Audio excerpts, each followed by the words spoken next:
Nahatiran ng agarang tulong ng Department of Social Welfare and Development Field Office 5 ang pamilyang lubos na naapektuhan ng sunog na naganap kahapon, May 18 sa Barangay 33 Peñaranda, Legazpi City, Albay.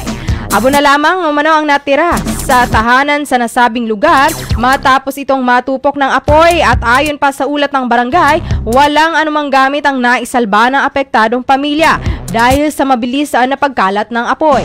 Bagamat wala namang naiulat na nasugatan sa naturang trahedya, sa kasalukuyan ay pansamantalang nanunuluyan ang pamilya sa kanilang malapit na kamag-anak sa lugar.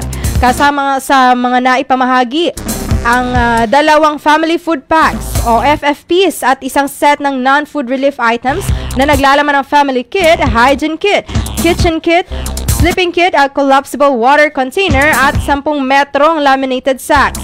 Ang kabuang halaga ng tulong ay tinatayang 9,000 pesos upang matugunan ang pangangailangan ng pamilya. Bukod dito, makakatanggap din sila ng tulong pinansyal na nagkakahalaga ng 10,000 pesos mula sa Assistance to Individuals in Crisis Situations o AICS program ng ahensya.